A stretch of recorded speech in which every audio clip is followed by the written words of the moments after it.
Mark 4ஆம் அதிகாரத்தில் நாம் 2 வசனங்களை வாசிக்கிறோம்.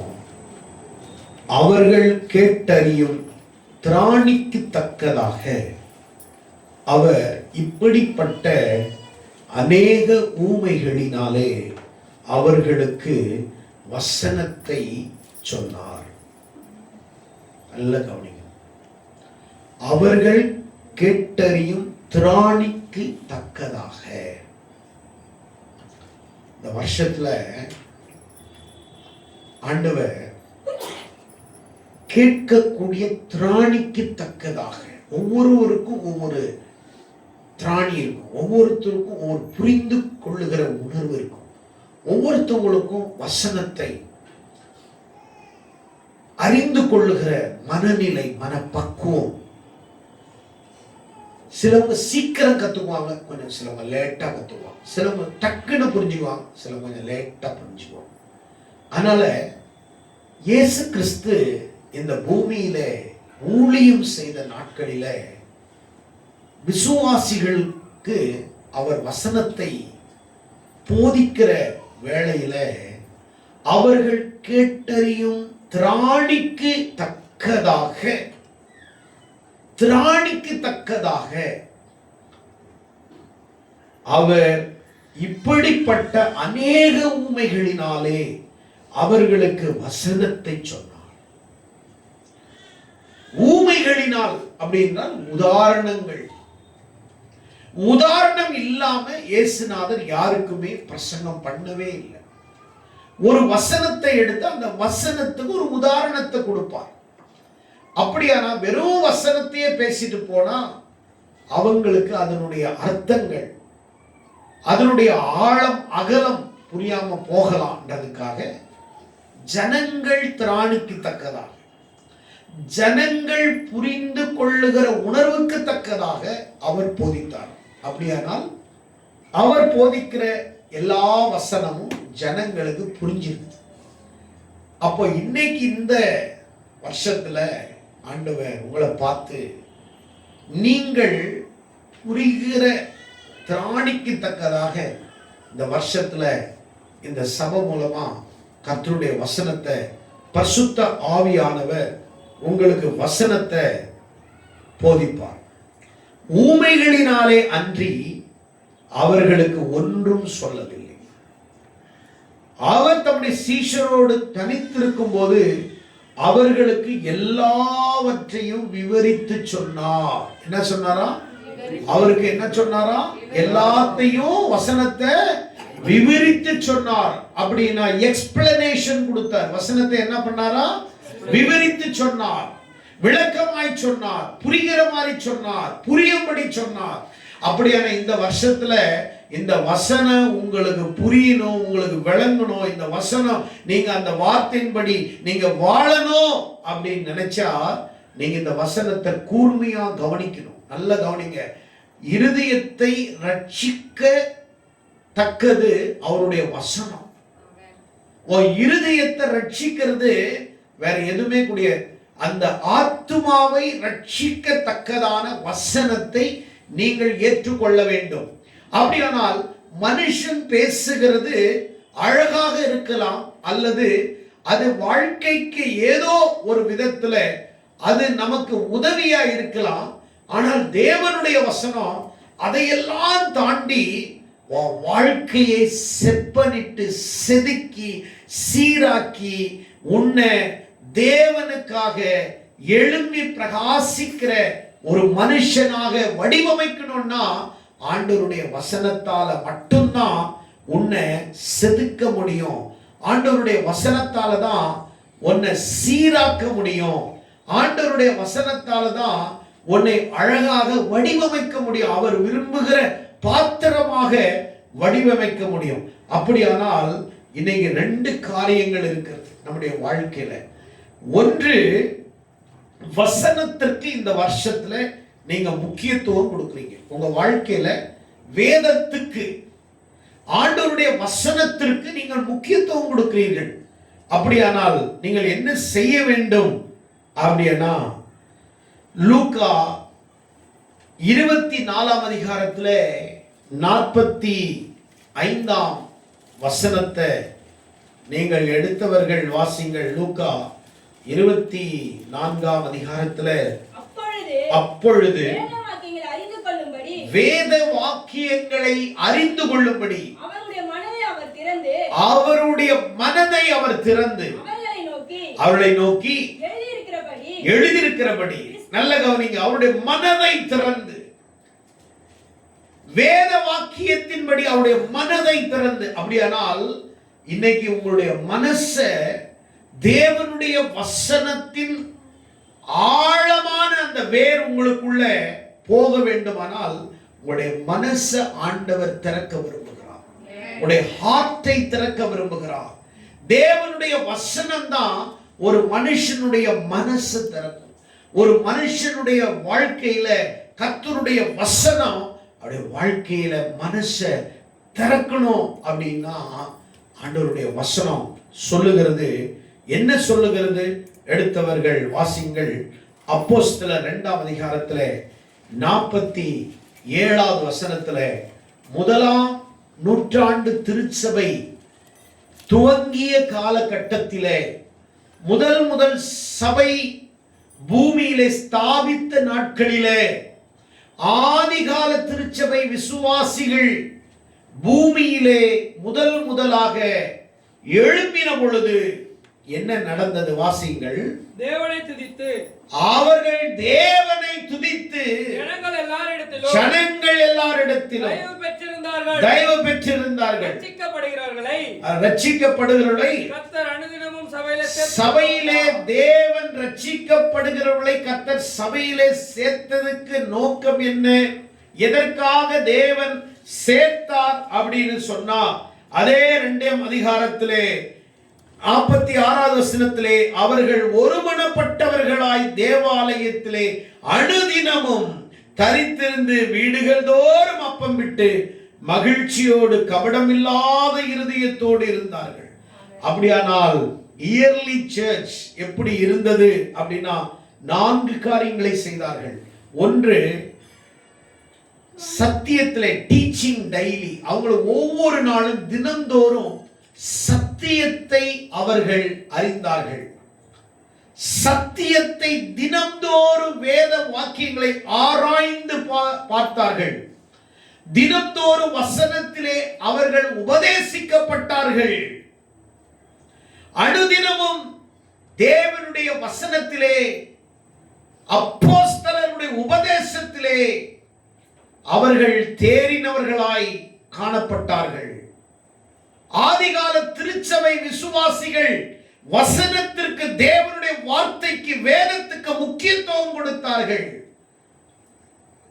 அப்படியானால் வசனத்திற்கு எவன் முதல் இடத்தை கொடுக்கிறானோ, யார் ஒருவன் தேவனுடைய வசனத்தை தன்னுடைய வாழ்க்கைக்கு முக்கியத்துவம் முதலிடம் கொடுக்கிறார்களோ, அவர்களுடைய வாழ்க்கையிலே தேவன் பெரிய மாற்றங்களையும் பெரிய தாக்கங்களையும் பெரிய ஆசீர்வாதங்களையும் கர்த்தர் உண்டு பண்ண அவர் வல்லமை உள்ளவராய் இருக்கிறார். கரங்களை தட்டி ஆண்டவரை மகிமைப்படுத்துவோம். உபதேசம் நம்முடைய வாழ்க்கையிலே ரொம்ப முக்கியமாய் இருக்கிறது. வசனம் நம்முடைய வாழ்க்கையிலே முக்கியமாய் இருக்கிறது. இன்றைக்கு என்ன இருக்கிறது அப்படின்னா 2 காரியம். Today preaching more, processing less. அதிகமா பிரசங்கிக்கிறார்கள், செயல்கள் இல்லை. Today preaching more, அதிகமாய் பிரசங்கத்தை கேட்கிறார்கள் அல்லது அதிகமாய் பிரசங்கிக்கிறார்கள், but process very less. ரொம்ப குறைவா இருக்கிறது செயல்பாடுகள் இன்னைக்கு இல்லை. அதனால்தான் ஆதிகால திருச்சபையில எப்படி அவர்கள் இருந்தார்கள்? processing build disciples, preaching build audience. நம்முடைய வாழ்க்கையில நம்முடைய process ரொம்ப முக்கியம். செயலாக்கம் என்பது சீஷனை உருவாக்குகிறது. ஆனால் போதிக்கிறது, வெறும் பிரசங்கம் ஒரு ஆடியன்ஸை மட்டும்தான் கவர் பண்ணும். ஆனா ப்ராசஸ் என்ன செய்கிறது? சீஷனை உருவாக்குகிறது. அப்படியானால் தேவன் சீஷத்துவத்தை சீஷர்களை உருவாக்குகிற பணியிலே அவர் அதிகமாய் நேரத்தை அவர் செலவிட்டிருக்கிறார். அதனாலதான் இயேசுநாதர் போன இடத்துல எல்லாம் 3 நாட்கள் வசனத்தை மட்டுமே போதித்தார். அங்க ஒண்ணும் ஜெபிச்சதா பெருசா இல்லை. மத்தேயு 5, 6, 7 மூன்றுமே மலை பிரசங்கங்கள். இயேசுநாதர் more than 3 days அவர் பிரசங்கம் பண்ணியிருக்கிறார். 3 நாட்கள் வசனத்தை போதித்தார். வசனத்திலே ஜீவன் இருக்கிறது, வசனத்திலே வாழ்க்கை இருக்கிறது, வசனத்திலே தரிசனம் இருக்கிறது, வசனத்திலே தீர்க்க தரிசனம் இருக்கிறது, வசனத்திலே எதிர்காலம் இருக்கிறது, வசனத்திலே தேவனுடைய திட்டம் இருக்கிறது, வசனத்திலே தேவனுடைய ஆசீர்வாதங்கள் இருக்கிறது, வசனத்திலே உங்களுடைய எதிர்காலம் இருக்கிறது, வசனத்திலே உங்களுடைய வாழ்வாதாரத்தை வைத்திருக்கிறார், வசனத்தின் மூலம் உங்களை உருவாக்கும்படி தேவனுடைய திட்டமாய் இருக்கிறது. ஆகையால் தான் இயேசுநாதர் இந்த பூமியிலே ஊழியம் செய்த போது அவர் அதிகமாய் முக்கியத்துவம் கொடுத்தது எது தெரியுமா? யோவான் 17ஆம் அதிகாரத்திலே 4ஆம் வசனம், 8ஆம் வசனம், 16ஆம் வசனம், 17ஆம் வசனம் என்ன கூறுகிறது? எடுத்தவர்கள் வாசிங்கள்.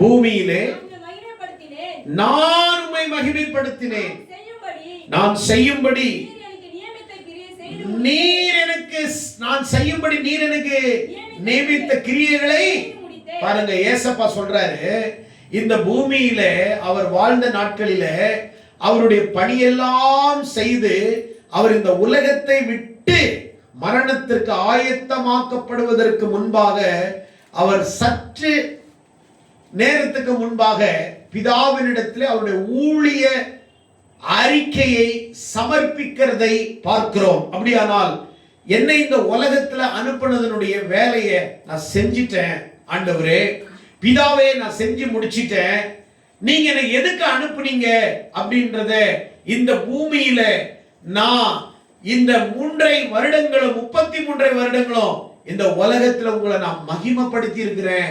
அப்படியானா என் மூலமா உங்க நாம எங்கேயுமே கெடல, என் மூலமா உங்க நாம எங்குமே கெட்டு போக நான் விடல, உங்க நாமத்தை நான் ஒரு இடத்துலயும் வீணுல நான் வணங்கல, உங்க நாமத்தை நான் தூஷிக்கல. உங்களை தூஷிக்கிறதுக்கு இந்த உலகத்துல நான் ஒரு பொருளாக ஒரு தவறான காரியத்தை நான் செய்யல. அதனால இந்த பூமியில 33 ஆண்டுகள் நான் உங்களை மகிமைப்படுத்தி இருக்கிறேன். நான் உங்களை மகிமைப்படுத்தி இருக்கிறேன். உங்க மூலமா தேவனுடைய நாமம் இந்த பூமியில மகிமைப்பட்டிருக்கிறத உங்களால சொல்ல முடியுமா? உங்களால தேவனுடைய நாமம் அசிங்கப்பட்டிருக்கிறதே ஒழிய உங்களால தேவனுடைய நாமம் மகிமைப்படல. நீ சபைக்கு வர்ற, நீ ஆண்டவரை தேடுற, நீ ஜெபம் பண்ற, ஆனா சபை முடிச்சுட்டு போனோன்னு சபையில இருக்கிற குறைய சொல்ற. உன் மூலமா தேவநாமம் மகிமைப்பட்டிருக்குதா? உன் மூலமா தேவநாமம் தூஷிக்கப்பட்டிருக்குதா? நீ சபைக்கு வர்ற, உன் ஹார்ட் எல்லாம் வேற இடத்துல இருக்குது, உன் பாடி மட்டும் சபையில கிடக்குது. உன்னுடைய சிந்தனை எல்லாம் வேற எங்கேயோ இருக்குது, உன் பாடி மட்டும் சபையில கிடக்குது.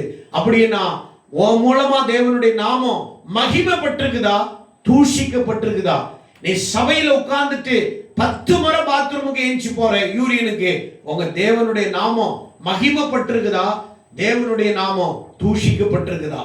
நீ சபையில வந்து உட்கார்ந்து ஆண்டவரை ஆராதிச்சு பிரசங்கத்தை கேட்கிற, ஆனா நீ சபைக்கு வெளியில வாயை திறந்தா பொய், வாயை திறந்தா பொய், தேவையில்லாத குற்றச்சாட்டுகள், தேவையில்லாத கான்ட்ரோவர்ஷியலான ஸ்பீக் உன்னுடைய வாழ்க்கையில உன்னை கரைப்பிடிச்சிட்டு இருக்குது. உன்னை ஒரு புத்தரிக்கிற மாதிரி அந்த கரையா உன்னை பிடிச்சிருக்குது. உன் மூலமா ஆண்டவருடைய நாமம் மகிமைப்பட்டிருக்குதா? உன் மூலமா தேவனுடைய நாமம் தூஷிக்கப்பட்டிருக்குதா? நீ சபையில, நீ ஜனங்களோட, நீ சபைக்கு வந்த பிறகுதான் இந்த ஜான்சன் பாஸ்டர் மூலமா வந்த பிறகுதான் இந்த சபையில இருக்கிற அவங்க உனக்கு தெரியுது. யார் மூலம் உனக்கு தெரியும்? நீ இவங்க உனக்கு எப்படி தெரியும்? நீ சபைக்கு வந்த பிறகு சபையின் மூலம் தான் உனக்கு தெரியும். ஆனா நீ என்ன செய்யற? நீ சபைக்கு விரோதமா அவர்களோடு நீ கூட்டணி வைத்துக் கொள்ளுகிறாய்.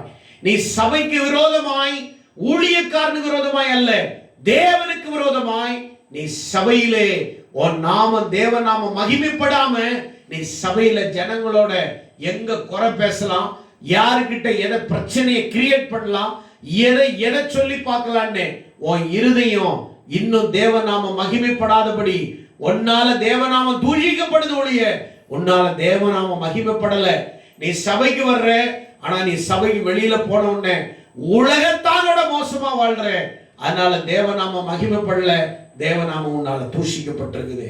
அவனா இயேசுநாதர் சொல்றாரு, இந்த உலகத்துல நான் வாழ்ந்த நாட்கள்ல நான் உங்களை மகிமைப்படுத்தி இருக்கிறப்பா, உங்க நாமத்தை நான் ஒரு இடத்துலயும் தூஷிக்க நான் ஒருபோதும் நானு இடம் கொடுக்கல ஆண்டவரே. எல்லா இடத்திலையும் பிதாவை மகிமைப்படுத்தி இருக்கிறார். இயேசுநாதர் பிதாவை மகிமைப்படுத்தி இருக்கிறார். 8வது வசனத்தை வாசிங்கள். நீர் எனக்கு கொடுத்த வார்த்தைகளை நான் அவர்களுக்கு கொடுத்தேன். நல்ல கவனிங்க. இயேசுநாதர் கடைசியாக அவர் தன் பிதாவினிடத்தில் அவருடைய ஊழிய அறிக்கையை சமர்ப்பிக்கிறது. அவர் நிறைய இடத்துல ஜெபம் பண்ணிக்கிறாரு. ஆனா பைபிள்லயே இயேசுநாதருடைய நீண்ட ஒரு பிரேயர், ஒரு ஜெபம் எதுன்னா யோவான் 17ஆம் அதிகாரம் தான். அவர் நிறைய இடத்துல ஜெபம் பண்ணிக்கிறார். ஆனா நீண்ட பிரேயர், ரொம்ப லாங் பிரேயர் பண்ணியிருக்கிறார்னா யோவான் 17ஆம் அதிகாரத்துல அங்கே பெரிய ஜெபத்தை ஏறெடுக்கிறார்.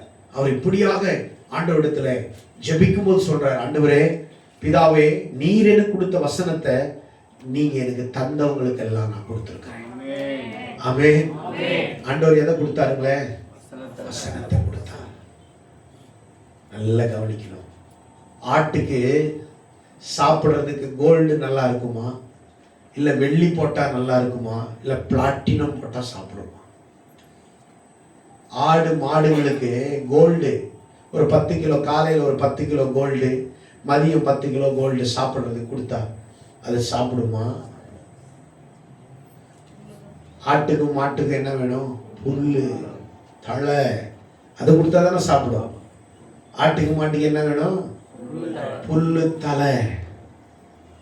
மனுஷனுக்கு ஆட்டுக்கும் மாட்டுக்கும் புல்லு எடுந்து எப்படி அதை சாப்பிட்டு மகிழ்ச்சியா புஷ்டி ஆகுறதோ அது போல ஆண்டவர் சொல்ற, நீ எனக்கு தந்தவர்களுக்கு, நீங்க எனக்கு தந்தவங்களுக்கு நீங்க எனக்கு தந்ததை கொடுத்த. அப்படின்னா என்ன? எனக்கு எல்லாம் இந்த பூமியில யாரெல்லாம் கொடுத்தீங்களோ அவங்களுக்கு நான் என்ன கொடுத்தேன்னா, வேற தங்கம், கோல்டு, பிஸ்கெட் எதுவும் கொடுக்கல. நீங்க எனக்கு என்ன கொடுத்தீங்க? வார்த்தையை கொடுத்தீங்க. நீங்க எனக்கு என்ன கொடுத்தீங்க? வசனத்தை கொடுத்து, அதை நான் கொடுத்தேன். கரங்களை தட்டி நல்ல உற்சாகம். இயேசுனால கோல்டு கொடுக்கலங்க, அவருடைய வார்த்தையை கொடுத்தார். நீங்க கோல்டு கொடுத்து ரட்சிக்கப்பட்டீங்களா, இல்ல வசனத்தால ரட்சிக்கப்பட்டீங்களா? நீங்க உபதேசத்தால ரட்சிக்கப்பட்டீங்களா, இல்ல நான் கொடுத்த பிரியாணியால ரட்சிக்கப்பட்டீங்களா? வசனத்தால தொடப்பட்டீங்களா, இல்ல நான் கொடுக்கிற கேக்கால தொடப்பட்டீங்களா? அப்ப நீங்க எதனாலதான் ரட்சிக்கப்பட்டிருக்கிறீங்க? வசனத்தால தான். கரெக்டா? அததான் ஏசப்பா சொல்றாரு, நீர் இந்த பூமியில எனக்கு தந்த மனுஷர்கள், இவங்களுக்கு எல்லாம் நீங்க, இந்த மனிதர்களை எனக்கு நீங்க தந்தீங்க. இவங்களுக்கு நான் என்ன தந்தேன்னா, நீங்க எனக்கு தந்ததை தந்த. கையை தட்டுங்கள. எனக்கு நீங்க தந்தது மனுஷன். ரெண்டாவது, அந்த மனுஷனுக்கு நீங்க எதை தர சொல்லி எனக்கு எதை தந்தீங்களோ அதை நான் கொடுத்துட்டேன். அப்படின்னா பிதா அவருக்கு என்ன கொடுத்தாரு? வார்த்தை. அவர் ஆதியிலே தேவனோடு இருந்தார். அந்த வார்த்தை தேவனிடத்தில் இருந்த அந்த வார்த்தை தேவனாய் இருந்தது. அப்ப வார்த்தை, பிதாவாகிய தேவன் அவருக்கு தந்தது வார்த்தை, வசனம். அந்த வசனத்தை நான் யாருக்கு கொடுத்தேன்? வாசிங்க. நீர் எனக்கு கொடுத்த வார்த்தைகளை நான் அவர்களுக்கு கொடுத்தேன். நீர் எனக்கு கொடுத்த வார்த்தைகளை நான் அவர்களுக்கு கொடுத்தேன். அவர்கள் அவைகளை ஏற்றுக்கொண்டு, அதை அவர்கள் ஏற்றுக்கொண்டு, நான் உம்மிடத்தில் புறப்பட்டு வந்தேன் என்று, நான் உம்மிடத்திலிருந்து வந்தேன் என்று நிச்சயமாய் அறிந்து நீர் என்னை அனுப்பினீர் என்று நீர் என்னை அனுப்பினீர் என்று விசுவாசித்திருக்கிறார்கள். விசுவாசித்திருக்கிறார்கள். நீ வசனத்துக்கு முக்கியத்துவம் கொடுத்தன்னு வச்சுக்கோ, இந்த உலகத்துல வேற எதுக்குமே முக்கியத்துவம் கொடுக்க மாட்டேன். தேவனுடைய பரிசுத்த வேதத்துக்கு வார்த்தைக்கு நீ முக்கியத்துவம் கொடுத்தன்னு வச்சுக்கோ, இந்த உலகத்துல வேற எதுக்கும் நீ பெருசா முக்கியத்துவம் கொடுக்க மாட்டேன். ஏன்னா வார்த்தையோட உலகத்துல ஒன்றும் பெருசா எதுவும் கிடையாது. 16வது வசனம், நான் உலகத்தான் அல்லாதது போல நான் உலகத்தான் அல்ல. அவர்களும் உலகத்தார் இங்க அல்ல. பாருங்க, இப்ப சொல்றாரு நிறைய ஜெபத்துல, அது பெரிய ஜெபங்க, நான் ஷார்ட்டா சொல்றேன். நான் உலகத்தான் அல்ல, ஆனா நான் உலகத்துல இருக்கிறேன். ஆனா நான் யாரா இல்ல? அப்ப நம்மள எங்க தான் இருக்கிறோம்? உலகத்துல இருக்கிறோம். சொல்லுங்களேன். ஆனா நம்ம யார் இல்ல? உலகத்தார் அல்ல. திருப்பி சொல்லுங்களேன். உலகத்துல இருக்கிறோம், ஆனா உலகத்தார் அல்ல. அப்ப உலகத்துல யார் இருக்கிறாங்க? மத்தவங்க உலகத்துல இருக்கிறோம். உலகத்துல தான் இருக்கிறோம், ஆனா நான் உலகத்தான் இல்ல. அப்ப உலகத்தான் யார்? சொல்லுங்க வாய்த்த. உலகத்தான் யார்? உலகத்துல இருக்கிறவங்க உலகத்தார். உலகத்திலே தான் நீ இருக்கிற, நீனும் உலகத்தான் தானே. ஆனா உலகத்தார் அல்ல, ஏன்னா வார்த்தையால் கட்டப்பட்ட. நீ உலகத்துல இருக்கிற, நீனும் உலகத்தான் தானே. ஆனா நான் உலகத்தான் இல்லைன்ற அப்படின்னா, நீ உலகத்துல தான் இருக்கிற, உலகத்தானோட தான் இருக்கிற, ஆனா நீ உலகத்தானா வாழாதபடி நீ ஒரு வித்தியாசமான பிம்பமும் வித்தியாசமான ஒரு தேவனுடைய சாயலை அணிந்து தேவனை போல இந்த உலகத்திலே உலகத்தானா இல்லாமல் உலகத்தாரோடு உலகத்தோடு தேவனுடைய சாயலை அணிந்து உனக்கும் உலகத்தாரு வித்தியாசமுடையவனாய் இந்த உலகத்திலே நீ வாழ்றியே, அதுதாங்க கிறிஸ்தவம். அதுதாங்க கிறிஸ்தவம். கரெக்ட்? நீ யாரோட இருக்கிற? உலகத்துல இருக்கிற, உலகத்தானோட இருக்கிற, ஆனா நீ உலகத்தான் இல்ல. ஆமென். என்ன அருமையான, நான் உலகத்துல என்ன அனுப்புனீங்க, நான் உலகத்துல தான் இருக்கிறேன், ஆனா நான் உலகத்தானோட இல்ல. வாசிங்க. அவர்களும் உலகத்தார் அல்ல. அவர்களும் உலகத்தார் அல்ல. உம்முடைய சத்தியத்தினாலே உம்முடைய சத்தியத்தினாலே. அவர்களை பரிசுத்தமாக்கும். இப்ப பாருங்க, நீங்களும் நானும் உலகத்துல தான் இருந்தோம், உலகத்தானா இருந்தோம், உலகத்தோட இருந்தோம். வசனத்தை என்னைக்கு கேட்டு வசனம் நம்மளை பரிசுத்தமாக்கிச்சோ, அதுல இருந்து உலகத்திலிருந்து உலகத்தானிலிருந்து நான் உலகத்தோடு இல்லாம நான் ஒருத்தரோடு வாழக்கூடிய பாக்கியத்தை கர்த்தர் எனக்கு கொடுத்தார். கரங்களை தட்டி ஆண்டவரை நன்றி. வசனம் எப்போ உன்னை பரிசுத்தமாக்கிச்சோ, வசனம் எப்போ வாழ்க்கையில வந்துச்சோ, அப்போவே உலகத்துல இருக்கிற, உலகத்தானா இருந்த, ஆனா உலகத்தானுடைய அச்சி அடையாளங்கள், உலகத்தானுடைய கேரக்டர் ஒண்ணு விட்டு போயிடுச்சு. ஆனா நீ உலகத்துல இருக்கிற, ஆனா நீ உலகத்தான் இல்ல. கையை தட்டுங்க. அப்ப நீ உலகத்தானா இல்லாம இருக்கணும்னா வசனம் உனக்குள்ள, அப்ப வசனம் உனக்குள்ள வந்துருச்சுன்னா உலகத்தானுடைய கேரக்டர், குணாதிசயங்கள் உன்னை விட்டு போயிடும். ஆனா நீ உலகத்துல தான் இருப்ப. உன்கிட்ட என்னதான் இருக்காது? உலகத்தானுடைய சாயல் இருக்காது. சொல்லுங்களேன். இப்போ நீங்க சர்ச்சு வர்றதுக்கு முன்னாடி உலகத்தான் தானே, உலகத்துல தான் இருந்தீங்க, எல்லாம் தானே பண்ணிட்டு இருந்தீங்க. வசனம் கேட்க கேட்க கேட்க கொஞ்சம் கொஞ்சமா மாற்றம் ஆயிட்டீங்க. ஆனா அதே உலகத்துல இருக்கிறீங்க, அதே ஆளுங்களோட இருக்கு. ஆனா உங்களுக்கு அவங்களுக்கு என்ன இருக்குது? வித்தியாசம் இருக்குதா? இந்த வித்தியாசத்தை நான் உருவாக்குனா வசனம் உருவாக்கிச்சு. சொல்லுங்க, வசனம் உருவாக்கிச்சு, நான் உருவாக்கணும். அவ வசனம் உங்களை ஒரு வித்தியாசத்தை உருவாக்குதா? உணர்றீங்களா? வசனம் உங்களை மாத்தி இருக்குதுன்னு நீங்க உணர்றீங்களா? வசனத்தால உங்க குணங்கள் மாறி இருக்குது நீங்க உணர்றீங்களா? ஆமென். அப்ப வசனம் என்ன செய்யுது? நம்முடைய குணங்களை, வசனம் நம்முடைய வாழ்க்கையை, வசனம் நம்மளை என்ன செய்யுது? உலகத்தாரோட உலகத்தானா இராதபடி நம்மளை பிரித்தெடுக்குது. நம்மள அந்த சாயல், பழைய சாயல் நம்மளை விட்டு போய் புதிய சாயலை அணிஞ்சுக்கிறோம். அதனால்தான் ஞானஸ்நானம் எடுக்கிறவங்களுக்கு நான் சொல்றது, பழைய மனுஷன் செத்து புதிய மனிதனால் எழும்புற. அப்படின்னா என்ன?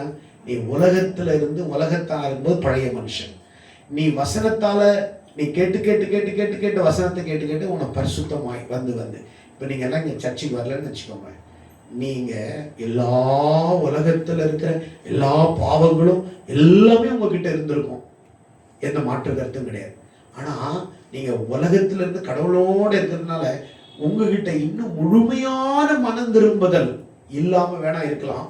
ஆனா நிறைய விஷயத்துல நீங்க மனம் திரும்பி ஒரு புதிய ரூபத்தை நோக்கி கடந்து வந்துகிட்டே இருக்கு. ஆமென் சொல்லுங்க. கரங்களை தட்டி ஆண்டவரே. இப்ப வாசிங்க. அடுத்த வாசிங்க. உம்முடைய வசனமே சத்தியம். உம்முடைய வசனமே சத்தியம். ஆமென் சொல்லுங்களேன். அப்ப ஆதிகால திருச்சபை என்ன பண்ணுச்சு? டீச்சிங். டெய்லி அவங்க டீச் பண்ணிட்டே இருந்தாங்க. இந்த வருஷத்துல டெய்லி டீச்சிங்ல வளரணும், டெய்லி உபதேசத்துல வளரணும். Braking the bread, house to house, வீடுகள் தோறும் உங்க வீட்டுக்கு பக்கத்துல விசுவாசி இருக்கிறாங்கன்னா அவங்க விசுவாசி வீட்டுல, அக்கா இன்னைக்கு எங்க வீட்டுல ஜெபம் பண்ணல, வாங்க இன்னைக்கு எங்க வீட்டுல ஜெபம் பண்ணலாம். பக்கத்துல யாரா இருந்துச்சுன்னா அந்தந்த வீட்டுல போய் ஜெபிக்கணும். இன்னைக்கு உங்க வீட்டுல ஜெபிச்சவங்க இன்னைக்கு எங்க வீட்டுல திருப்பி ரொட்டீன். டெய்லி பிரெட் சாப்பிடணும், டெய்லி அப்பரசம் சாப்பிடணும், டெய்லி ஒரு அரை மணி நேரமாவது கூடி ஜெபிக்கணும். அதிகால சபை என்னாச்சு சொல்லுங்க? Breaking the bread from house to house. வசனத்தை கேட்டவங்க, வார்த்தைக்கு கீழ்ப்படிஞ்சவங்க தினந்தோறும் அவர்கள் அப்பம் விட்டார்கள். ஆமென். அல்லேலூயா, அல்லேலூயா. Asking the question. மூணாவது அவங்க என்ன கேட்டாங்க? அவங்களுடைய டவுட்டுகளை கிளியர் பண்ணிட்டே இருந்தாங்க. உனக்கு ஒரு டவுட்னு வந்துச்சுன்னா அது யார்கிட்ட கேட்கணும்? வேதத்துல இருக்குது, வசனத்துல இருக்குது. டவுட்டை ஆண்டவர் ஒன்று கிளியர் பண்ணோம்னா ஊழியக்காரங்கிட்ட கேட்கணும், அல்லது முழங்கால் பண்ணிட்டு ஆண்டவரோட ஜெபிச்சு கேட்கணும். ஆண்டவரை இந்த டவுட் எனக்கு கிளியர் பண்ணு. அவங்க கொஸ்டின்ஸ், அந்த டவுட்டான கொஸ்டின்ஸை சீஷர்கள் அதிகால அப்போஸ்தலரிடத்திலே கேட்டுக்கிட்டே இருந்தாங்க. கிளாரிஃபைங் டாக்டரின், உபதேசத்துல அவங்களுக்கு ஏதாவது குறை இருந்துச்சுன்னா அவங்க கேட்டாங்க. ஆனா இன்றைய விசுவாசிகளுடைய நிலை என்ன? 4 இருக்குது. 1, ரட்சிக்கப்பட்டிருக்கிறோம் ஆனா நிலையற்றவர்களா இருக்கிறோம். நம்ம என்ன ஆயிட்டோம்? ரட்சிக்கப்பட்டுட்டோம் ஆனா நம்ம என்ன ஆயிட்டோம் அப்படின்னா நிலையான ஒரு ஸ்டெபிலிட்டி, ஒரு ஸ்டாண்டர்ட் அண்ட் ஸ்டெபிலிட்டியா நம்ம இல்லை. ஒரு ஸ்டாண்டர்டா இல்லை. சொல்லுவாங்க பாத்தீங்களா, அவன் ஒரு ஸ்டாண்டர்டா இல்லை. அவன் நேத்து ஒரு மாதிரி இருந்தான், இன்னைக்கு ஒரு மாதிரி இருக்கிறான். பைத்தியம் நேத்து ஒரு மாதிரி இருக்கு, இன்னைக்கு ஒரு மாதிரி. பைத்தியம் ஒரே மாதிரி இருக்குமா? சொல்லுங்களேன். இன்னைக்கு பாத்தீங்கன்னா பைத்தியத்தை பாருங்க, நீங்க ரோட்ல போற பைத்தியத்தை இன்னைக்கு பாத்தீங்கன்னா ஒரு 50 வாட்டர் பாட்டில கோத்தி மேல தலையில இருந்து போட்டு நடப்பான். நாளைக்கு பார்த்தோன்னா பாட்டில் இருக்காது, என்ன இருக்கும்? அழுக்கு மூட்டைய உடம்பெல்லாம் கட்டிக்கிட்டு தெரியுமா. அடுத்த நாள் பார்த்தீங்கன்னா கால் ஃபுல்லா துணியை சுத்திக்கிட்டு நடப்பான். பார்த்துருக்கிறீங்களா? அது செய்யறது அவனா யாரா சுத்தி விடுறாங்களா? பைத்தியம் செய்தா நல்லவன் செய்யறானா? அவன் பைத்தியம் இன்னைக்கு சுத்தி விடுறான், நாளைக்கு தலையை சுத்துறான். டெய்லி ஏதோ ஒண்ணு பண்றான், ஆனா பைத்தியம் தான். ஏன்? அவனே தானே பண்ணிக்கிறான். பைத்தியம் என்ன? எதுவுமே உனக்கு தெரியக்கூடாது, ஏன் அதை மாத்தி செய்யறான்? அதுதான் பைத்தியம். அதுதான் சொல்லுங்களா, அதான் பைத்தியம். பைத்தியம் வந்து ஸ்டாண்டர்டா இருக்காது. பாத்தீங்களா? இன்னைக்கு ஒரு மாதிரி இருக்கும், நாளைக்கு ஒரு மாதிரி இருக்குன்னா அது பைத்தியம். நான் அதான் சொல்லுவேன், அவங்க பிறந்திருக்கிறாங்க ஆனா அவங்களுக்குள்ள ஏதோ ஒரு குறைபாடு, பைத்தியத்தின் ஆவி அவங்களுக்குள்ள இருக்குது. ஒரு ஸ்டாண்டர்டா சிலவங்க எல்லாம் பாருங்க நல்லா பேசுவாங்க, திடீர்னு பேசாமே போயிடுவாங்க. காரணம் என்னன்னா அவங்களுக்குள்ள அந்த பைத்தியத்தின் ஆவி, இந்த குடும்பத்தினுடைய ஜீன், அந்த பைத்தியத்தின் ஆவி, அந்த குடும்பத்தினுடைய அந்த அசுத்த ஆவி அவங்களுக்குள்ள இருக்கும். நீங்க நல்லா யோசிச்சு பாருங்க, இந்த பைத்தியம் எங்க இருந்து எதனால வருதுன்னு. அவங்க அம்மாவை கவனிச்சீங்கன்னா இதே பரவாயில்ல பொழுது அவங்க அம்மா டபுள் பைத்தியமா இருக்கு. சரி, அவங்க அம்மாவுக்கு இந்த பைத்தியம் எங்க பிடிச்சிச்சுன்னா அவ அந்த கேள்வி கிட்ட போனா அந்த கேள்வி கிட்ட இதோட 3 மடங்கு பைத்தியம் இருக்கும். ஸ்டாண்டர்டா இருக்க மாட்டாங்க. ஒருத்தவங்க சரியில்லைன்னா நீங்க அதை விட்டுருங்க. அவங்க அம்மா அப்பாவை போய் வாட்ச் பண்ணி பாருங்க, அந்த பைத்தியத்தின் ஆவி அப்படியே அச்சியா இருக்கும். நம்ம சொல்றோம் பாரு, பைத்தியம் அவங்க அப்பா மாதிரியே இருக்கிறான் பாரு. அப்படின்னா அப்பா மாதிரியே இருக்கிறான்னா என்ன அர்த்தம்? நல்லவனா இருந்தாலும் அப்பா மாதிரி தான், கெட்டவனா இருந்தாலும். நல்ல குணத்துக்கும் அப்பா தான் எடுத்துக்காட்டு, கெட்ட குணத்துக்கும் அப்பதான் எடுத்துக்காட்டு. சொல்லுவாங்க தாயை போல பிள்ளை நூலை போல, சொல்றாங்களா இல்லையா? அவங்களுக்குள்ள ரட்சிக்கப்பட்டிருக்கான நிலையற்றவளாய். யாக்கோபுடைய புஸ்தகத்தில் எழுதியிருக்குது, இருமனம் உள்ளவன் தன் வழிகளில் நிலையற்றவனாய். யாருக்கு? ரெண்டு மனசு. பைத்தியத்துக்கு காலையில சாப்பிடுவான் உட்காந்து, மதியம் போய் நீ சாப்பாடு கூழெல்லாம் எடுத்து தலையில கொட்டிக்கிட்டு சிரிச்சுக்கிட்டே போவான். அவன் யாரு? காலையில ஒரு மாதிரி இருந்தான், காலையில ஒரு மாதிரி. சபையில ஏகப்பட்ட பைத்தியம் இருக்கு. சபையில சில நேரத்துல நல்லா பேசுவாங்க, சில நேரத்துல சம்பந்தமே இல்லை, என்ன ஆயிட்ட அப்படின்னுவாங்க. பைத்தியம். ஸ்டாண்டர்ட் இல்லை. ஒரு நேரம் மாதிரி இருக்க மாட்டாங்க. ஆனா ஆதிகால திருச்சபை விசுவாசிகள் அப்படி இல்லை. அவங்க ரட்சிக்கப்பட்டவங்க தினம்தோறும் அவர்கள் வீடுகள் தோறும் அப்பமிட்டு சாப்பிட்டார்கள். அவங்க பைத்தியம் கிடையாது. ஆனா இன்றைக்கு சபையில ரட்சிப்பு இருக்குது, ஆனா நிலையற்றவர்களாக இருக்கிறாங்க.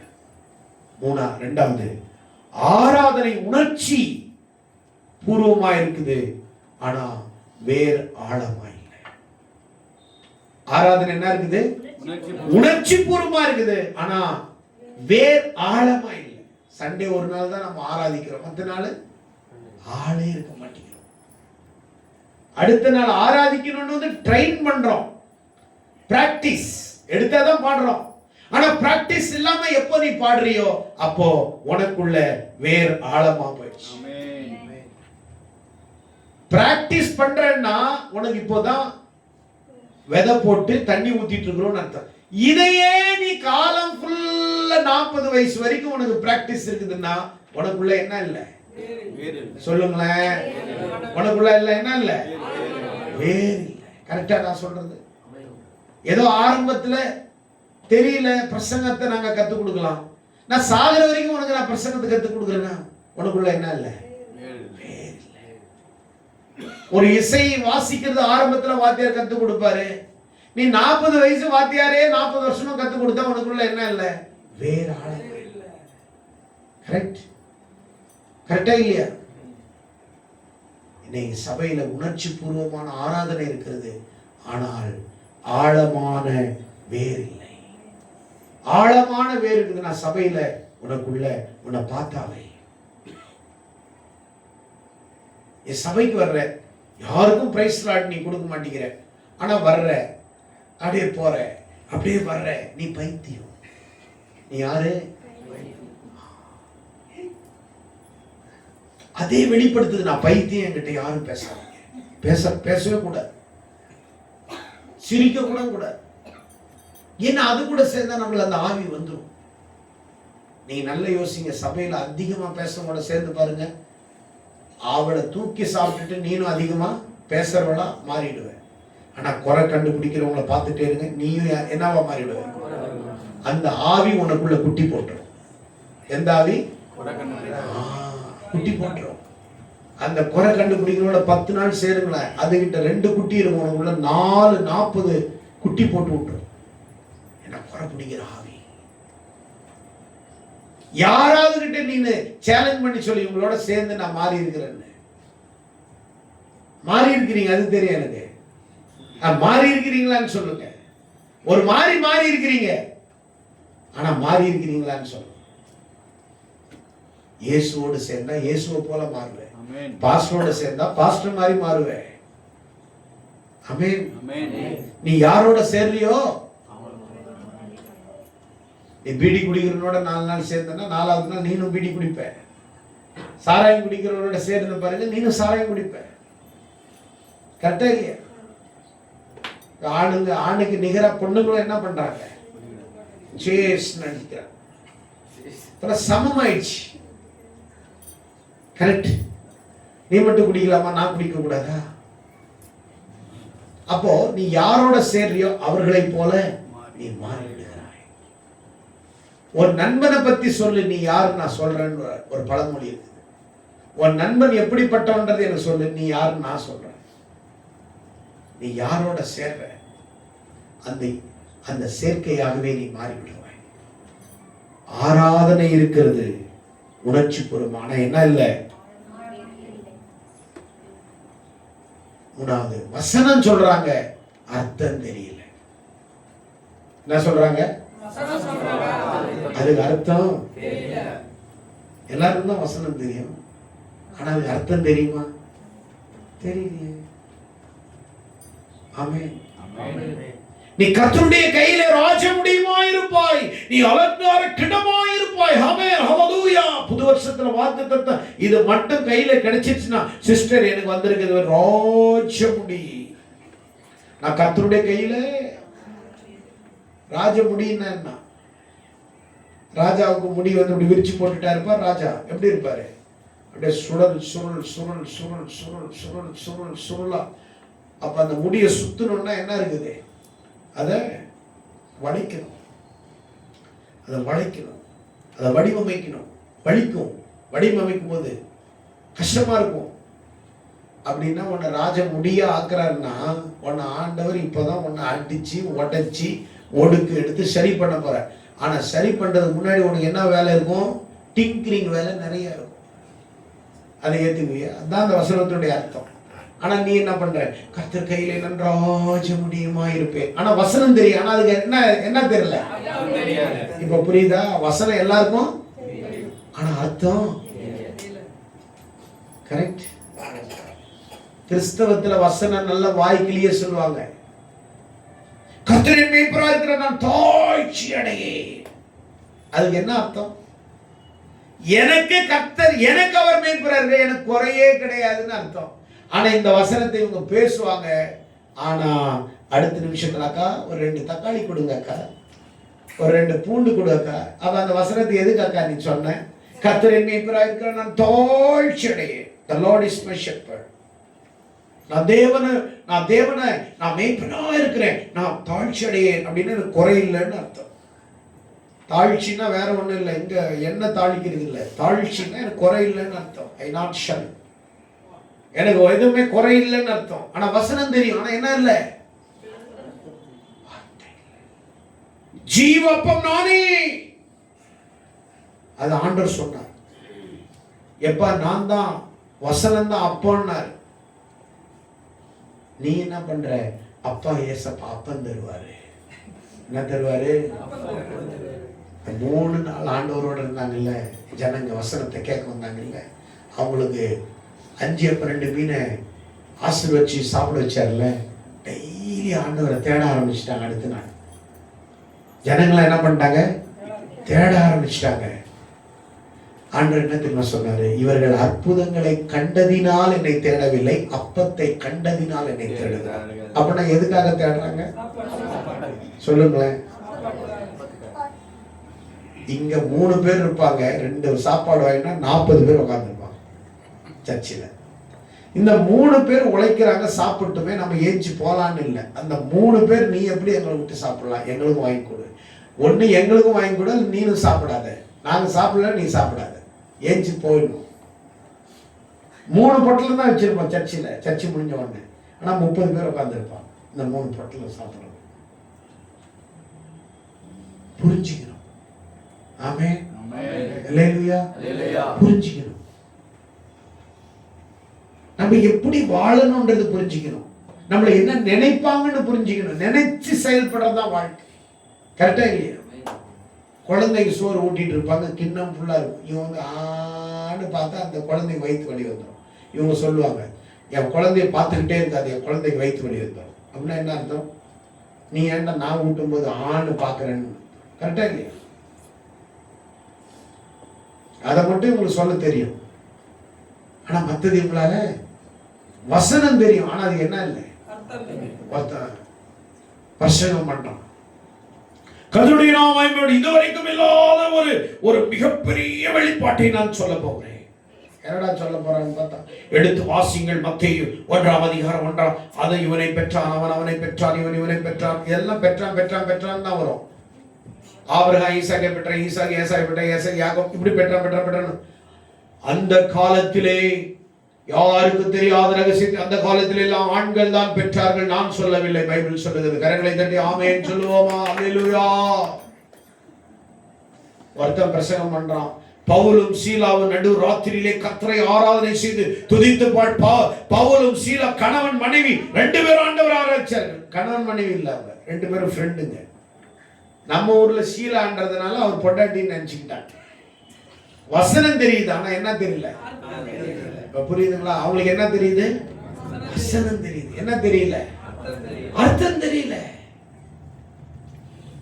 இந்த வருஷத்துல 2026ல நீ சும்மா வசனத்தை மனப்பாடமா சொல்றேன்னு சொல்லாத, அதுக்கு அர்த்தத்தை கேட்பேன். இதுக்கு மேல யாராவது வசனத்தை பேசுனீங்க, அது அர்த்தத்தை கேட்போம் இனி உங்களை. ஆமென். அல்லேலூயா, அல்லேலூயா. 4வது, சோதனை வந்துச்சுன்னா அவங்களால விசுவாசத்துல நிற்க முடியாது.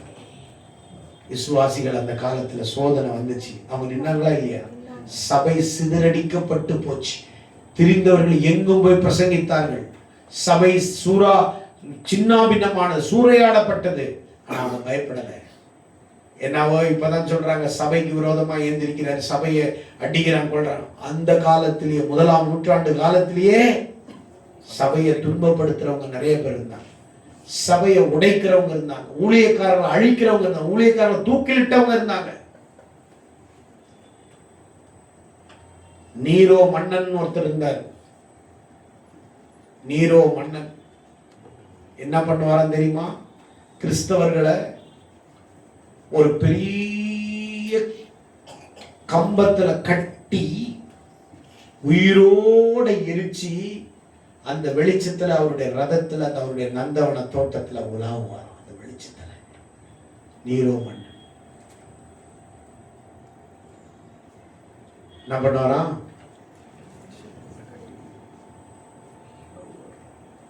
நீரோ மன்னன் அப்படி பண்ணிட்டு இருந்திருக்கிறார். அன்னைக்கும் சபைகளை துன்பப்படுத்தவங்க இருந்தாங்க. ஆனா சபை வளர்ந்துச்சு, சபை சிதறடிக்கப்பட்டுச்சு. ஆனா சின்ன பின்னமா போகல. சபை சிதறடிக்கப்பட்டது, ஆனா சின்ன பின்னமா உடைக்க முடியல. சபையை உடைச்சாங்க, ஐக்கியத்தை உடைக்க முடியல. கையை தட்டுங்களேன். இந்த சபையை 1000 பேர் உடைக்கலாம், ஆனா நமக்குள்ள இருக்கிற ஐக்கியத்தை சொல்லுங்களேன். நமக்குள்ள இருக்கிற ஐக்கியத்தை சபையை உடைக்கலாம், சபையை தீ வைக்கலாம். ஐக்கியத்தை தீ வைக்க முடியுமா? பரிசுத்தாவியை தீ வைக்க முடியுமா? வசனத்தை தீ வைக்க முடியுமா? ஹோலி ஸ்பிரிட்டை தீ வைக்க முடியுமா? கிருபையை தீ வைக்க முடியுமா? வைக்க முடியுமா?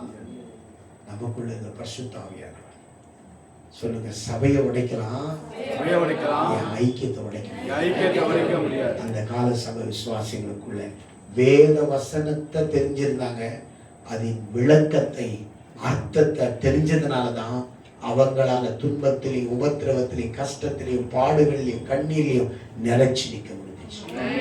ஆமென். அப்ப நீங்க இந்த வருஷத்துல துன்பம் பாடுகள் இதெல்லாம் நீங்க நிலைச்சு நிக்கணும்னா நீங்க எதை தெரிஞ்சுக்கணும்? எத்தனை பேர் விசுவாசிக்கிறீங்க? ஆமென் சொல்லுங்களேன். ஆமென் சொல்லுங்களேன். அல்லேலூயா, அல்லேலூயா. இன்னைக்கு சபையில சத்தம் இருக்கிறது, ஆனால் என்ன இல்லை? சத்தியம் இல்லை. சத்தம் உன்னை விடுதலையாக்காது, சத்தியம் மட்டுமே விடுதலை. தங்கத்தை கேட்கவில்லை, கேட்கவில்லை, உலகத்தை கேட்டாழையா பாடுறாங்க. சத்தம் இருக்குது, ஆனா என்ன இல்லை? என்ன இல்லை? என்னத்துக்கு அவன் 3 கோட்டு போட்டுக்கிறான்? எதுக்குதான் அவன் ஸ்டேஜ்ல இப்படி ஓடுறான், யாரோ துரத்துற மாதிரி, இப்படி ஓடுறான் துரத்துற மாதிரி, திடீர்னு பார்த்தா குதிக்கிறான், என்ன ஸ்ப்ரிங் வச்ச மாதிரி சொல்றான். எல்லாமே ஆர்டிபிஷியல் மெசேஜஸ். உன் ஆடை உன்னை விடுவிக்காது, உன் சத்தம் உன்னை விடுவிக்காது, உன்னுடைய அடையாளம் உன்னை விடுவிக்காது, சத்தியம் மட்டுமே விடுவிக்கும். கரங்களை தட்டி ஆண்டவரே ஆமென் சொல்லுவோம். ஆமென் சொல்லுவோம். ஹalleluya. இன்னைக்கு we need solid food, not milk. நமக்கு தேவை பலமான ஆகாரம், பால் அல்ல. எடுத்து வாசிங்கள். எபிரேயர் 5ஆம் அதிகாரம் 12ஆம் வசனம்.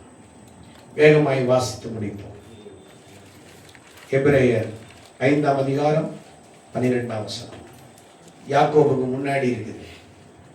காலத்தை பார்த்தால் போதகனாய் இருக்க வேண்டிய உங்களுக்கு தேவனுடைய வாக்கியங்கள் மூல உபதேசங்களை மறுபடியும் உபதேசிக்க வேண்டியதா. காலத்தை பார்த்தா நீங்க போதகரா இருக்க வேண்டியவங்க யாரு? இன்னைக்கு வீட்டுல எல்லாம் பாத்தீங்கன்னா எரும மாடு வயசு இருக்கும், இன்னைக்கும் சோறு ஊட்டிட்டு இருப்பான். ஆமென்.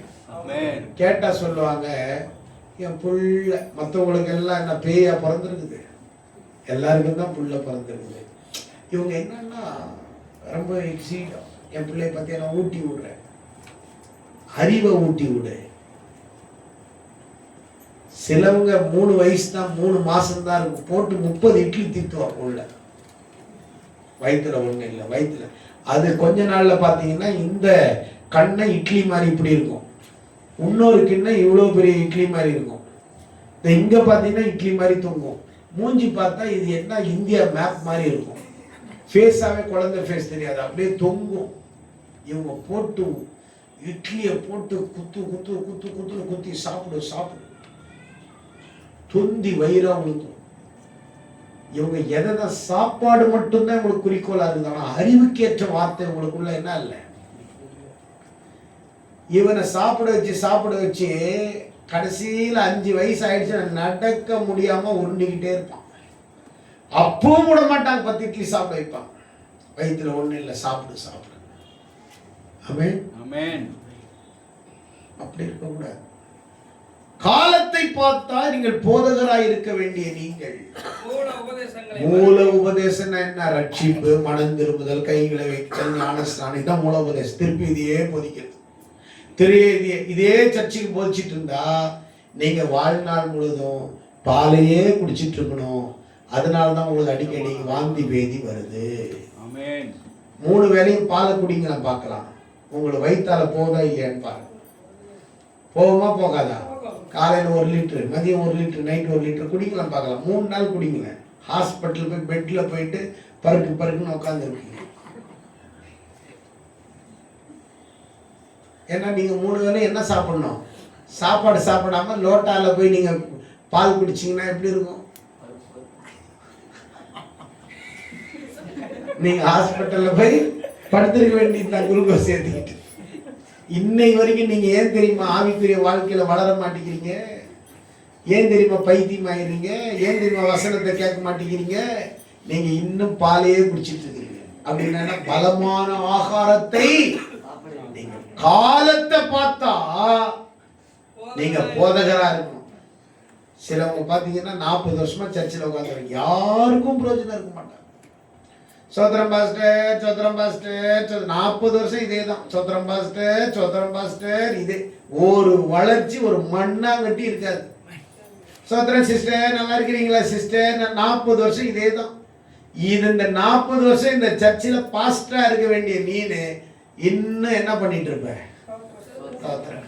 எந்த காலத்திலும் எந்த 4 பாட்டு தவிர தெரியவே தெரியாது. 4 வசனம். கர்த்தர் என் மேய்ப்பராய் இருக்கிறார், நான் இன்று முதல் உங்களை ஆசீர்வதிப்பேன் என்று ஆண்டவர் சொன்னார். உன்னை நான் பெருமைப்படுத்துவேன்னு சொன்னார். ஆனா இது 40 வருஷமா என்ன இருக்குது? வறுமையில தான் இருக்குது. இது எங்க பெருமையில இருக்குது? அதே மஞ்சள் கலர் சாரி, அது கலர் மாறி, அது உலகத்துல எங்க கண்டுபிடிச்சாங்கன்னே தெரியாது, அது மாதிரி இருக்கும். இன்னும் 40 வருஷமா கர்த்தர் என்ன உயர்த்துவார்னு சில பைத்தியெல்லாம் சுத்திட்டு இருக்குது கிறிஸ்டின்ல. என்னன்னே தெரியாது, அந்நிய பாஷை பேசிட்டு இருக்கோம். அது வீட்டுல போச்சுன்னா 4 சட்டி பாத்திரம் இருக்கும், அந்த 4லயும் 40 எலி உட்கார்ந்துருக்கும். ஆனா வெளியில வந்த உடனே அந்நிய பாஷை. கர்த்தர் சொல்றாரு, சிஸ்டர் உனக்கு ஃபர்ஸ்ட் உன் வீட்டுல கர்த்தர்கிட்ட சொல்லி 4 பாத்திரத்தை வாங்கி கொடுக்க சொல்லு. அல்லேலூயா. ஆனா இதுங்க எல்லாம் ஞாயிற்றுக்கிழமை வந்துடும் வெள்ளை ட்ரெஸ் போட்டுக்கிட்டு. அல்லேலூயா, praise the lord, praise the lord. எதுக்கும் வாழ்க்கைக்கும் வாழ்க்கை என்பது பேச்சில் இல்ல, பலத்தில் இல்ல, ஆவியில இருக்கணும். ஆமென். ஆமென். அல்லேலூயா. வாழ்க்கைன்றது எதுல இருக்கு? வாயில வடை சுடக்கூடாது. என்ன இருந்தா தானே சுட முடியும். வாழ்க்கையில பேச்சு இருக்கக்கூடாது, செயல் அதிகமா இருக்கும். என்ன இருக்கணும்? சொல்லுங்களேன். நம்ம சபைக்கு வர்றவங்க பேச்சிலேயே சிலவங்க எல்லாம் பாருங்களேன், கொஞ்சம் பெருக்குன்னா அப்பதான் இவங்க காது கேட்காத மாதிரி அங்க வந்து போய் உட்காந்துக்குவாங்க. ஏன்னா இவங்க பெருக்க மாட்டாங்க. நான் சொல்றேன், உன் ஊழியத்தை நேசிக்கிறது. நான் இப்போ வரைக்கும் கூட பாரு, இந்த பசங்க அங்க குப்பையை கிளீன் பண்ணா நான் துருன்னு போய் புடுங்குவேன். நான் வார போவேன், நான் பெருக்க போவேன் தெரியுமா? ஆர்வம். நான் 90 வயசானாலும் சர்ச்சில் அழுக்கு இருக்குன்னா நான் பெருக்கிட்டு தான் ஆர்வங்க. யாரோ செய்யட்டும், நம்மளுக்கு என்ன, எங்களுக்கே ஒன்றும் இல்லைங்க, நாங்கள் நல்லா தான் இருப்போம். நீ இருக்கிற மாதிரியே தான் இருப்பேன் 40 வருஷமா. அதே மஞ்சள் புடவை கட்டிட்டு எந்த காலத்திலும் எந்த நேரத்திலும் நன்றியால் உம்மை நான் துதிப்பே. இயேசுவே 40 வருஷம் அதே புடவை கொடுத்ததாலே நான் உம்மை துதிப்பே. அப்படியே தான் இருக்கணும். அதே பாட்டை பாடிக்கிட்டு அதே ஜெபம் பண்ணிக்கிட்டு கர்த்தருக்கு ஸ்தோத்திரம் பிரதர், எப்படி வீட்டில எல்லாம் நல்லா இருக்கிறாங்களா சிஸ்டர், இப்படியே தான் வாழ்க்கைக்கும் அதுக்கும். நீ எப்படி இருக்கணும் தெரியுமா? சர்ச்சில் அடுத்த வருஷத்துல சபையில வர்ஷிப் லீடரா இருக்கணும். அதுக்கு அடுத்த வருஷத்துல இங்க பாஸ்டர் உட்காருங்க பிரசங்கம் பண்ணணும். அதுக்கு அடுத்த வருஷம் சபையில அவதா இவனா பக்கா தெரியுமா? எப்படி வந்தவன் இன்னைக்கு சபையில அப்படி பேர் எடுக்கும். 40 வருஷமா அங்கேயே வந்துட்டு உட்காந்துக்கிட்டு கர்த்தருக்கு ஸ்தோத்திரம் கர்த்தருக்கு ஸ்தோத்திரம் அப்படி இருக்கக்கூடாது. வாழ்க்கையில மாற்றம். ஆமென். என்ன இருக்கணும்? வாழ்க்கையில மாற்றம். ஆமென். அல்லேலூயா. காலம் கடந்து போயிடுச்சாங்க, வளர்ச்சி வர காலம். ஆனா என்ன இல்லை? வளர்ச்சி இல்லை. வளர்ச்சி முக்கியமா, காலம் கடந்து போனது முக்கியமா? சொல்லுங்களேன். 80 வயசோட உயிரோட வாழ்ந்தது முக்கியம் இல்ல, வளர்ச்சியோட வாழணும். 40 வருஷம் தான். மாவீரன் நெப்போலியன் சின்ன வயசுல செத்துட்டான், நாட்டையே பிடிச்சான். பிடல் காஸ்ட்ரோ உலகத்தை அசைச்சான். காரல் மார்க்ஸ் புரட்சியை உண்டு பண்ணான். சேகூரா மிகப்பெரிய புரட்சியை உண்டு பண்ணான். நெப்போலியன் பெரிய புரட்சியை உண்டு பண்ணான். ஸ்டாலின் பெரிய புரட்சியை கொண்டு பண்ணான். முரசலி பெரிய புரட்சியை ஏற்படுத்தினான் உலகத்துல. ஹிட்லர் உலகத்துக்கே தெரிகிற மாதிரி ஏதோ அநியாயம் பண்ணாலும் உச்சத்தில மிகப்பெரிய ஒரு சாதனையை படைச்சான். இவங்கெல்லாம் யார்? மார்ட்டின் லூத்தர் மிகப்பெரிய புரட்சி ஏற்படுத்தினார். காரல் மார்க்ஸ் மிகப்பெரிய புரட்சியை. அன்னை தெரசா உலகத்துக்கு தெரிகிற மாதிரி சமூக பணி. காந்தி தேசத்துக்கு அகிம்சை. டாக்டர் அம்பேத்கர் உலகம் முழுவதும் தெரியும். ஆனா நீ பைபிளை படிச்சுட்டு உன் பக்கத்து வீட்டுல என்ன இருக்குதுன்னே உனக்கு தெரியல, யார் இருக்கிறாங்கன்னே தெரியல. எனக்கு என்னத்துக்கு பாஸ்டர், நான் பாட்டுக்கும் வருவேன், சிவனேன்னு இருக்கிறேன். என்ன இருக்கிற நீ? இருமா, சிவனேன்னே இரு, ஒன்னும் பிரச்சனை இல்லை, அப்படியே இரு, நீ சிவனேன்னே இரு. நீ நம்ம மாறக்கூடாது. இந்த வருஷத்துல ஏதோ வந்தோம் சர்ச்சைக்கு சேர பிடிச்சி தேய்ச்சிட்டு போனோம்னு கிடையாது. இந்த வருஷத்துல நான் சபைக்காக, கர்த்தருக்காக, சபைக்குள்ள கர்த்தருக்காக நிற்பேன். காலம் கடந்துச்சு, ஆனா அவங்களுக்குள்ள என்ன இல்லை? வளர்ச்சி இல்லை. சாலிட் ஃபுட் சாப்பிட இன்னும் பாலே. குழந்தைங்க பால் குடிக்கிறது தப்பு இல்லை. பிறந்த குழந்தைக்கு பால் கொடுக்காம நீ போயிட்டு நல்ல மட்டன் பிரியாணி கூட பார்க்கலாம், சாப்பிட்றாங்க. வாயில வைய மட்டன் பிரியாணி, உன்னை பார்க்குற பார்வையிலே நீ சேர்த்துக்கிடுவ. அவனுக்கு பேச தெரியலனாலும் பார்க்க தெரியும். ஆமென். அல்லேலூயா. ஆனா வாலிபர்களுக்கு பால் கொடுக்க முடியாது இல்லையா? நம்ம வயிற்றால போயிடும். குழந்தைக்கு பால் கொடுத்தாதான் அதுக்கு அது சாலிட் ஃபுட்டு. நமக்கு அது சாலிட் ஃபுட்டு கிடையாது. ஆரம்பத்துல ஏதோ புது விசுவாசிங்கன்னு வசனத்தை சொல்லுவோம், கடைசி வரைக்கும் உனக்கு அந்த மூலோபதேசமே சொல்லிட்டு இருக்கணும் சர்ச்சில். நம்ம சர்ச்சை அது மாதிரி சர்ச்சையா? வாக்கு தத்தத்தை எடுத்து வாரத்தில் ஒரு நாள் ஒரு வாக்கு தத்தத்தை எடுத்து கர்த்தர் உங்களோடு பேசுகிறார், கர்த்தர் உங்களோடு பேசுகிறார். இந்த பொய், இந்த பித்தலாட்ட கதை நடத்துற சபை இந்த சபை கிடையாது. ஆமென். எல்லா வசனத்தையும் எடுத்து பிரசங்கம் பண்ணுவோம். ஆமென். அல்லேலூயா. வெறும் வாக்குத்தத்தத்தை போதிக்கிற சபையே இது கிடையாது. எல்லாமே எனக்கு வாக்குத்தத்தம் தான். எந்த பிரசங்கத்தை தொட்டாலும் எனக்கு வாக்குத்தத்தம் தான். எதை தொட்டாலும் எனக்கு ஆசீர்வாதம் தான். ஆமென். அல்லேலூயா. அல்லேலூயா. அல்லேலூயா. பிரசங்கம் கூட்டத்தை அதிகரிக்கும், ஆனா செயல்கள் சீஷர்களை உருவாக்கும். சொல்லுங்க, பிரசங்கம் கூட்டம் கூடுவாங்க, ஆனா ஆக்ஷன் சீஷர்களை உருவாக்கும். எது வேணும் உங்களுக்கு? நீங்க சீஷர்களா உருவாக்க விரும்புறீங்களா, சபையை நிரப்ப விரும்புறீங்களா? சொல்லுங்களேன். சீஷர்களா உருவாக்கும். ரெண்டு இருக்குது, மென்டோர்ஷிப் அண்ட் டிசிபிள்ஷிப்னு ரெண்டு இருக்குது. மென்டோர்ஷிப் என்றால் உருவாக்குவது, டிசிபிள்ஷிப் அப்படின்னா சீஷர்களை உருவாக்குவது. நமக்கு இது ரெண்டுமே முக்கியம். மென்டோர்ஷிப்னா உருவாக்குங்கள். யார? சீஷர்களை உருவாக்குறதா மென்டோர்ஷிப். டிசிபிள்ஷிப் சீஷர்களாய் உருவாக்குவது சீஷத்துவம். டிசிபிள்ஷிப் இது ரெண்டுமே வாழ்க்கையில ரொம்ப முக்கியமான காரியமாய் இருக்கிறது. அதனால 2 தீமோத்தேயு 2ஆம் அதிகாரம் 2ஆம் வசனத்தை எடுத்தவர்கள் வாசித்து நாம் முடிப்போம். 2 தீமோத்தேயு 2ஆம் அதிகாரம் 2ஆம் வசனம்.